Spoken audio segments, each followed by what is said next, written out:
여러분의 사랑과 온천이 넘치시기를 축원합니다. 오늘 4월 10일 월요일 날 아침입니다. 이 아침에도 하나님이 함께 하시고 또 하나님께서 축복하시는 귀한 은총과 은혜가 넘치시기를 바랍니다. 하나님께서는 항상 우리를 축복하시고 또 부활의 은혜를 통해서 우리에게 힘과 용기와 능력과 은총과 은혜를 주십니다. 오늘 말씀은 지난주에 이어서 예수께서 우리를 위해서 피 흘리신 부분들에 대해서 같이 말씀을 나누고 있습니다. 오늘은 요한복음 19장 17절 18절에 있는 말씀입니다. 예수께서 십자가를 지시고 해골이라고 하는 곳에 가셨다. 그곳은 히브리 말로 골고다라 하였다. 거기서 그들은 예수를 십자가에 못 박았다. 그리고 다른 두 사람도 예수와 함께 십자가에 달아서 예수를 가운데로 하고 좌우에 세웠다.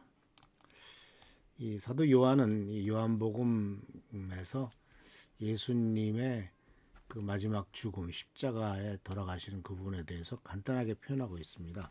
십자가에 못 박았다라는 말을 썼습니다. 십자가에 못을 박았다. 어떻게 십자가에 못을 박았을까요? 이 십자가는 우리가 알다시피 로마 시대 때 아주 그 반역자들 같은 또는 살인강도 한 사람 같은 극악한 사람들에 대해서 사형시키는 사형틀이죠. 로마 시민들은 시민권을 가진 사람은 그 십자가 사형을 하지 않습니다. 왜냐하면 십자가 사형이라고 하는 것이 굉장히 고통스럽고 죽기까지 상당히 시간이 많이 걸리는 아주 굉장히 고통스러운 시간이고 죽음의 방법이거든요. 죽을 때까지 매달아 놓는 거죠. 그래서 이제 옛날에 나왔던 스파르타커스라고 하는 영화에 보면은 스파르타커스라고 하는 이제 검투사가 반란을 일으키잖아요. 그래서 반란을 일으켜가지고 그들을 잡아서 결국은 다 이제 그 처형을 하는데 그들 모두가 다 십자가 처형을 합니다. 십자가에 매달아 놓는 거죠. 죽을 때까지. 그런데 기록에 의하면 아주 건강한 사람은 일주일 동안도 매달려 있는다고 합니다. 빨리 죽지 못하고. 근데 이제 십자가에는 못 박을 때 그냥 묶는 것이 아니라 이제 십자가에 못을 박죠. 굵은 대못을 손목과 그리고 또한 발에 박아서 거기서 매달려 가지고 결국 죽게 만듭니다. 근데 예수님께서 그렇기 때문에 이제 다섯 번째에 피 흘리는 모습은 손에 박힌 못이죠. 자, 손에 못을 박았다라고 하는 건 이 손은 어디에 쓰게 됩니까? 손은 사실 사람들이 일을 할 때 쓰게 되죠. 그래서 이 손을 통해서 많은 일을 하게 됩니다. 농사를 짓거나 집에서 일을 하거나 무슨 일을 하는데도 손이 없으면 할 수가 없습니다. 또 손은 상대방을 축복할 때도 쓰죠. 안아줄 때도 손이 필요하고 돌볼 때도 손이 필요합니다. 어린아이에게 그 기저귀를 갈아주거나 뭘 하든지 간에 다 이 손이 필요합니다. 그리고 또한 이 손은 하나님의 능력을 전달하기도 하고 예수께서도 병든 자에게 손을 얹은 즉 내 이름으로 손을 얹은 즉 나으리라 해가지고 손이 하나님의 역사를 이루는 도구라고 하는 것을 보게 됩니다. 그래서 이 손이라고 하는 것은 예수님께서 누가복음 4장 18절에 주님께서 내게 기름 부으셔서 가난한 사람에게 기쁜 소식을 전하게 하셨다라고 말하면서 포로된 사람에게 해방을 선포하고 눈먼 사람의 눈뜸을 선포하고 억눌린 사람들을 풀어주었다라고 하는 그 이와 같은 하실 일에 대해서 앞으로 하실 일에 대한 선포의 메시지가 나오는데 눈먼 사람에게 눈뜨게 했다. 눈뜸을 선포했다라고 하는데 너는 눈을 떴다라고 하는 선포를 예수님께서 하신 적은 없고요. 예수님께서 눈먼 자를 눈뜨게 하셨죠. 특히 겟세마네 베데스다 연못에서 실로암 연못에서 눈뜨게 하셨기도 하고 또 유명한 바디메오에게 눈을 뜨게 하셨고 또 소경에게 진흙을 발라서 눈에 붙이시고 그것을 또 닦으라고 하시려고는 방법도 썼습니다.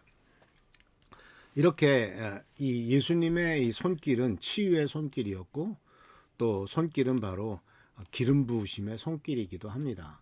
우리들은 손을 통해서 많은 사람들에게 축복과 은혜를 전달하고 은사를 쓰기도 하죠. 그래서 이러한 것들에 대해서 이제 하나님께서는 이 손을 통해서 우리들에게 많은 역사를 이루도록 하셨죠. 농사도 짓고 많은 역사를 이루게 합니다. 그래서 하나님께서 우리를 이렇게 손을 통해서 역사하셨는데, 그렇다면 예수님께서 왜 손에서 손을 못 받게 해가지고 피를 흘리게 만드셨을까라고 한다면, 이 손이 정말 하나님의 손에 하나님의 축복의 도구로 쓰여야 되는데, 아시다시피 카인이 아벨을 쳐 죽일 때도 돌로 손을 들어서 돌로 아벨을 쳐 죽였죠. 결국 이 손이 죄악의 도구가 된 겁니다. 남을 축복하고 하나님께서 원하시는 위대한 일을 하는 그러한 생산성이 아니라 이 손이 어떤 손이 된 거냐면 남을 괴롭히고 죽이는 데 쓰게 되는 거죠. 그러니까 이 손이 다시 예수 그리스도의 보혈의 능력으로서 이 손이 할 수 있는 모든 저주스러운 일은 끝내고 오직 축복과 은혜가 넘치는 일만 하도록 하기를 원하셨다라는 것이죠. 그래서 하나님 앞에서 이 손이 올바로 쓰게 되면은 병든 자에게 손을 얹어주고 낫게 되죠. 또 축복의 손으로서 많은 사람들에게 축복 기도할 때도 바로 손을 얻고 기도합니다. 이런 모든 역사가 나타나는 것을 볼 수가 있죠. 그래서 우리들은 이 손을 통해서 하나님이 우리를 통해서 역사하시는 것을 기대하면서, 하나님께서 내 손을 통해서 역사하시기를 기대하고, 또 이 손을 통해서 많은 축복과 은혜가 나가기를 우리가 기대해야 될 것입니다. 야곱이 요셉의 두 아들을 축복할 때도 손을 들어서 그 아들들에게 손을 얹고 기도하는 것을 볼 수가 있죠.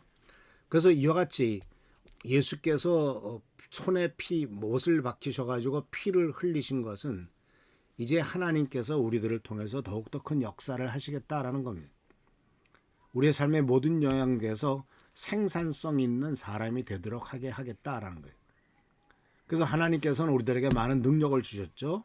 또 다양한 지적이고 직업적이고 예술적이고 또는 많은 것을 주셨습니다.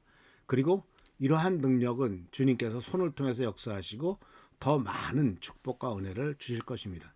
예수님의 손에서 흘린 피는 생산성과 창조성에 있어서 부족한 점들을 다 극복하는 놀라운 축복이 있을 겁니다. 손을 놀려서 뭘 하고 창조하고 뭘 하는 것을 다 하나님께서 이루실 것입니다. 또 예수님께서는 피를 흘리심으로써 이 손을 통해서 많은 사람에게 베푸는 은사와 축복과 재능, 이런 기름 부으심을 회복시키실 것이고, 또 예수님께서는 우리들의 손을 통해서 많은 사람들에게 사랑과 축복을 전달하는 도구로 쓰임을 받기를 원하십니다. 그래서 예수께서 흘리신 이 보혈에, 특히 손을 흘리신, 손에서 못을 박아가지고 흘리신 보혈은 무엇이든지 잘 축복으로 나타나게 하고, 또 하나님을 섬기고 세상 사람들을 섬기는 일에 이 손을 쓰게 될 때 이 손이 하나님의 축복과 은혜의 손이 되지, 이 손이 다른 사람을 괴롭히고 죄지는데 쓰게 되지 않는다라는 사실을 기억하시길 바랍니다. 그래서 하나님께서 우리들에게 이와 같이 큰 이 능력과 은총을 주기 위해서 예수 그리스도께서 손에 보혈의 피를 흘리셨다는 사실을 기억하시면서 주님의 은총과 능력을 더욱더 이 손을 통해서 발휘하는 우리 교회 성도들 되시기를 축원합니다. 할렐루야, 축복합니다. 기도하겠습니다. 오늘도 주님께서 우리들과 함께 하시는 일 감사드립니다. 우리의 손을 통해서 역사하시기를 원하시고 우리의 손을 통해서 축복하시기를 원하시는 주님, 이 귀한 은혜가 넘쳐나도록 하시고 주님의 큰 은총과 은혜를 우리가 누리는데 부족함이 없고 또한 베푸는데 부족함이 없도록 주여 인도하여 주시옵소서. 오늘도 지키고 살펴주시고 보호하시고 도와주시기를 바라옵고 예수 그리스도의 이름으로 축복하며 간절히 기도하옵나이다. 아멘. 오늘도 주께서 축복과 능력과 은총과 은혜로 채워주시기를 바랍니다. 할렐루야, 축복합니다. 교회를 위해서 나라 민족을 위해서 계속 기도하는 우리 여러분 되시기를 축원합니다. 할렐루야.